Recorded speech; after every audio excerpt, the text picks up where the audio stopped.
ଥରେ ଜଣେ ପ୍ରଖ୍ୟାତ ବେହେଲାବାଦକ କାର୍ଯ୍ୟକ୍ରମ ଆରମ୍ଭ ହେବା ପୂର୍ବରୁ ଘୋଷଣା କଲେ ଯେ ସେ ଆଜି ପୃଥିବୀର ସବୁଠାରୁ ଦାମୀ ବେହେଲା ବଜାଇବାକୁ ଯାଉଛନ୍ତି।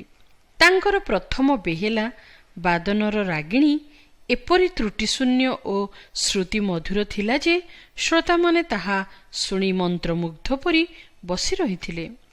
ତାପରେ ଯେତେବେଳେ ସେ ଦ୍ୱିତୀୟ ରାଗିଣୀ ବଜାଇବା ପାଇଁ ବେହେଲାର ଛଡ଼ି ଉଠାଇଲେ, ସେ ବଜାଇବା ଛାଡ଼ି ବେହେଲାଟିକୁ ମଞ୍ଚ ଉପରେ ବାଡ଼େଇ ଖଣ୍ଡ ଖଣ୍ଡ କରିଦେଲେ। ଶ୍ରୋତାମାନେ ତାଙ୍କର ଏହି ସମସ୍ତ କାର୍ଯ୍ୟ ଦେଖି ଭୟରେ ବିସ୍ମୟାନ୍ୱିତ ହେଲେ। କିନ୍ତୁ ସେ ଲୋକମାନଙ୍କୁ ଭୟର ପ୍ରଶମିତ କରି କହିଲେ, ମୁଁ ଏପର୍ଯ୍ୟନ୍ତ ଦାମୀ ବେହେଲାଟି ବଜାଇ ନାହିଁ। ଏଇ ବେହେଲାଟି ଥିଲା ଏକ ସାଧାରଣ ବେହେଲା। ତାପରେ ସେ ସବୁଠାରୁ ଦାମୀ ବେହେଲାଟି କାଢ଼ି ତାଙ୍କର ଦ୍ୱିତୀୟ ରାଗିଣୀଟି ବଜାଇବାକୁ ଲାଗିଲେ। ପୂର୍ବପରି ଲୋକମାନେ ତାଙ୍କର ବାଦନକୁ ଉପଭୋଗ କରିବାକୁ ଲାଗିଲେ।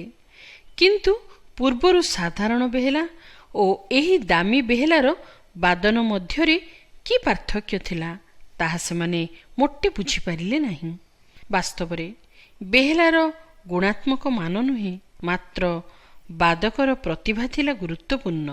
ପ୍ରଭୁଙ୍କ ସେବାରେ ମଧ୍ୟ ଏହି ସତ୍ୟ ପ୍ରଯୁଜ୍ୟ। ଆମର କର୍ତ୍ତା ଆମ ପରି ଏକ ସାଧାରଣ ବାଦ୍ୟଯନ୍ତ୍ରକୁ ମଧ୍ୟ ବ୍ୟବହାର କରିପାରନ୍ତି। ଆମେ ଯଦି ତାଙ୍କଠାରେ ଅଧିକରୁ ଅଧିକ ନିଜକୁ ସମର୍ପି ଦେବା, ତାହେଲେ ଆମଠାରୁ ସେ ଆହୁରି ସୁମଧୁର ରାଗିଣୀ ଉତ୍ପନ୍ନ କରିବେ। ପ୍ରେରିତ ପାଉଲ କହିଲେ ଯେ ଜ୍ଞାନୀମାନଙ୍କୁ ଲଜ୍ଜା ଦେବା ନିମନ୍ତେ ଜଗତର ମୂର୍ଖ ବିଷୟ ସବୁ ଈଶ୍ୱର ମନୋନୀତ କଲେ। ଈଶ୍ୱର ଏହା କଲେ ଯେପରି କୌଣସି ମର୍ତ୍ତ୍ୟ ଈଶ୍ୱରଙ୍କ ଛାମୁରେ ଗର୍ବ ନ କରେ।